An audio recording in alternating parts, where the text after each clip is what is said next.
வணக்கம். Sri ராகவாணி YouTube channel உங்களை அன்புடன் வரவேற்கிறது. இன்று நாம் காணப்போவது இப்போ எல்லாருமே வீடியோ நிறைய பேர் போடுறாங்க. கேளக்கே சித்தர் அவரை பற்றி. ஓம் ஸ்ரீ கேளக்க சித்தர் நமோ நமக. உண்மையிலேயே அந்த மந்திரம் ரொம்ப பவர்ஃபுல்லாக தான் இருக்குது. ஏன்னா நான் தொடர்ந்து கண்டினியூஸாக அசோக் சார் சொன்ன மாதிரி நான் கண்டினியூஸாக பண்ணிகிட்ருக்கேன். இத்தனை நாள் தான் நான் டியூரேஷன் வைக்கவே இல்லை. அவர் சொன்னதுலேருந்தே நான் அந்த வீடியோ பார்த்ததுலேருந்து நான் பண்ண ஆரம்பிச்சிட்டேன். ஆனால் அது பண்ணினதுனால எனக்கு இன்றைக்கி ஒரு ரிசல்ட் கிடச்சிது. சித்தர் அவர்கள் எங்கள் வீட்டுக்கு வந்தார். ஸோ எல்லார் கண்ணுக்கும் அது தெரிய மாட்டாங்க. உண்மையிலேயே ஹை பவர்ஃபுல் விஷன் யாராலையும் பார்க்க முடியாது. ஸோ சூரியனை எப்போவுமே டைரெக்டாக எல்லோரும் பார்க்க முடியுமா? ஆனால் அது ரைஸ் ஆகும்போது பார்த்துடலாம். அது ரைஸ் ஆகும்போது தான் அதோட கலர், அதோட வீரியம் எல்லாமே நம்மளுக்கு ஈஸியாக பார்க்க முடியும். அதுபோல் தான் சித்த பெருமார்கள் என்றைக்குமே அழிவு கிடையாது அவர்களுக்கு. ஒரு மாமி ரொம்ப ஃபீல் பண்ணி பேசினாங்க. ஏன்னா நான் இத்தனை நாள் கும்பிடுறேன், அவர் எனக்கு காட்சியே தரமாட்டேங்கிறாரு. பட்டர்ஃப்ளையெல்லாம் நான் பார்க்குறேன், ஆனால் ப்ரௌன் பட்டர்ஃப்ளை, வெரைட்டிஸான பட்டர்ஃப்ளை பார்க்குறேன், ஆனால் வெள்ளை பட்டர்ஃப்ளை வரவே இல்லை அப்படின்லாம் ஃபீல் பண்ணுறாங்க. யாருமே ஃபீல் பண்ணாதீங்க. யாருமே எதுவுமே எதிர்பார்த்து நீங்கள் எதுவுமே பண்ணாதீங்க. எதிர்பார்க்காம ஒரு நல்ல செய்தி ஒருத்தர் சொல்லியிருக்காருன்னா அதை நம்ம ஃபாலோ பண்ணி பார்க்குறதுல தப்பு கிடையாது. ஏன்னா அது தெய்வீக தன்மை வாய்ந்தது அந்த அவரை சொன்ன ஒரு கருத்து.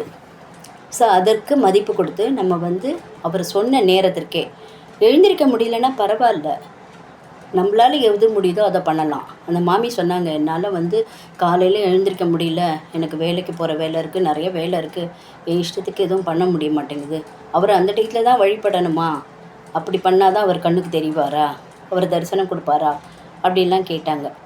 ஆனால் சூரியன் உதிக்கிற நேரம் மார்னிங் மட்டும்தான், அஸ்தமனம் ஆகிறது தான் ஈவினிங். ஆனால் தினந்தோறும் நடக்க தான் செய்யுது. யார் வழிபட்டாலும் சரி, வழிபடலைன்னாலும் சரி, சூரியன் கண்ணுக்கு தெரிகிறார். கண்ணுக்கு தெரியாத கோள்கள் எத்தனையோ இருக்குது. அது மாதிரி தான் சித்தப்பெருமார்களும். அவங்கெல்லாம் எத்தனையோ யுகமாக அவங்க இந்த தவநிலை கிடச்சி அவங்க சித்தராகிருக்காங்க. எல்லாராலையும் ஆகவும் முடியாது. மனிதர்களுக்கு மட்டும்தான் அந்த தன்மை ஆண்டவன் கொடுத்துருக்கான். அதனால தான் இயற்கையை எந்த ஒரு இதையாலையும் வழி நடத்த முடியாது. இயற்கை தான். சித்தப்பெருமார்களும் அதே மாதிரி தான். அவங்களா எப்போ வேணாலும் யார் வேணாலும் கூப்பிட முடியாது. அவங்களா நினைக்கணும். இப்போ யாருக்குமே இத்தனை வருஷம் இத்தனை இதுவாக அவங்க கண்ணில் பார்த்ததே இல்லை. ஆனால் இவர் கனவில் சொல்லியிருக்காரு. அது அவரும் வெளிப்படையாக எல்லாருக்கும் தெரியணும் அப்படிங்கிற ஒரு இதுக்காகவே அவர் சொல்லியிருக்காரு. அது ரொம்ப நல்ல விஷயம். எல்லாருக்கும் அந்த எண்ணம் வராது. நம்மளுக்கு கனவில் வந்ததுன்னா, நம்ம கனவில் பேசுனா அது நம்ம சொந்தக்காரங்களோட அதோடு இருந்துக்கலாம். உலகத்துக்கு எதுக்கு தெரியப்படுத்தணும் அப்படின்னு சில பேர் நினைப்பாங்க. ஆனால் இவர் உலகத்துக்கு தெரியப்படுத்தணுங்கிறதுக்காகவே இவர் தைரியமாக அதை முன்ன சொல்கிறார். எல்லோரும் நல்லா இருக்கணும்.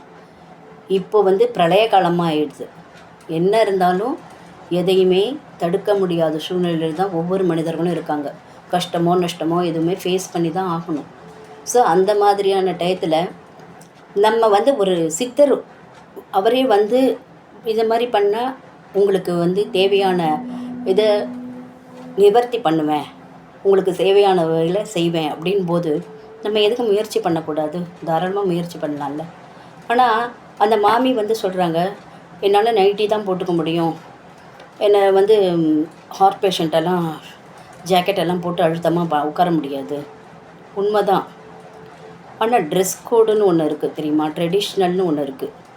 உங்களால் முடியலன்னே நீங்கள் பண்ணாதீங்க. உங்களால் பண்ணவே வேண்டாம். யாரால் பண்ண முடியுதோ அவங்க தைரியமாக பண்ணுங்கள்.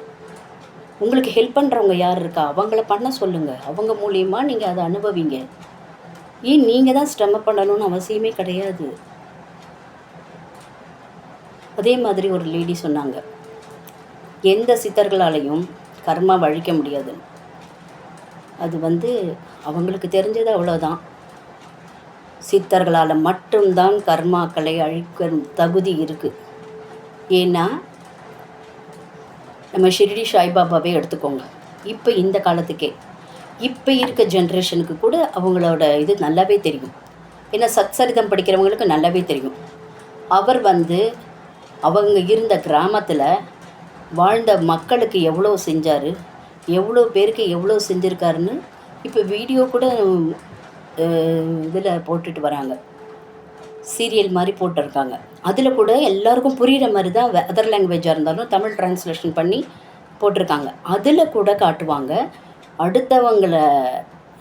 அடுத்தவங்க பாபாவை நம்பி வந்துட்டாங்கன்னா அவர் என்ன ஒரு இதாக இருந்தாலும் நிவர்த்தி பண்ணுவார்.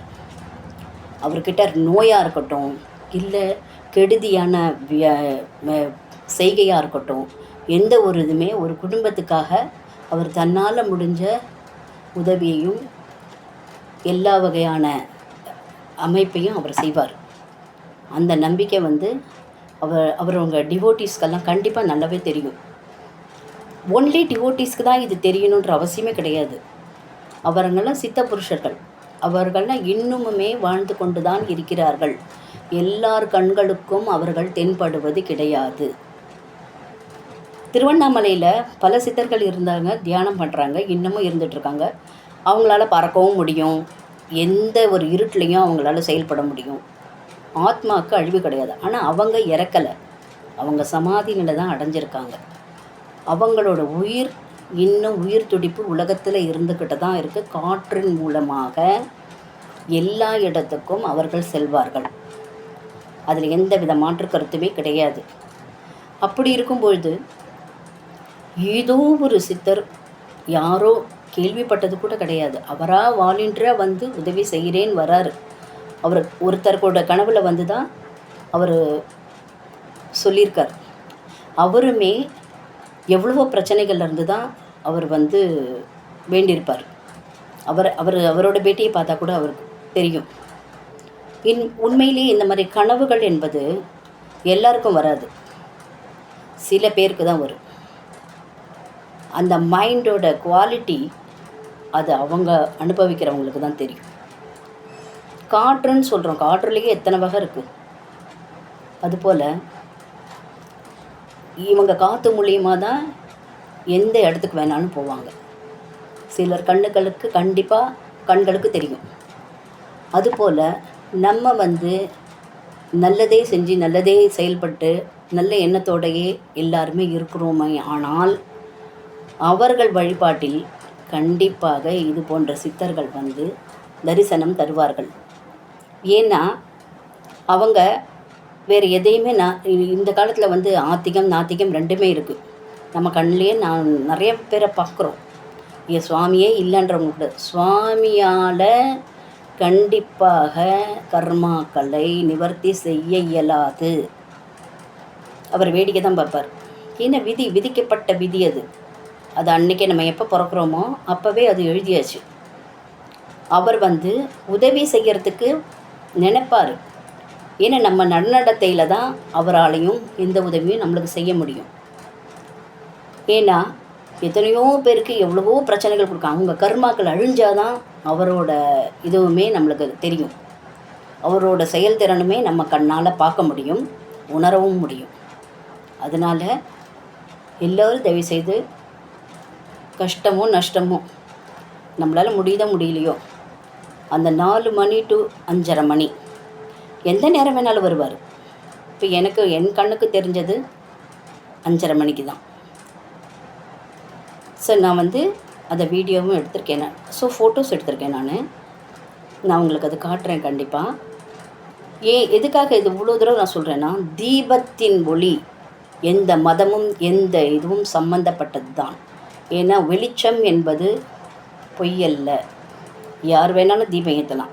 மனிதர்களாக பிறக்கப்பட்ட நாம் யாராலும் தீபம் ஏற்றலாம். அந்த தகுதி மனிதர்களுக்கு மட்டும்தான் இருக்கிறது, அனைத்து விலங்கினங்களுக்கும் கிடையாது.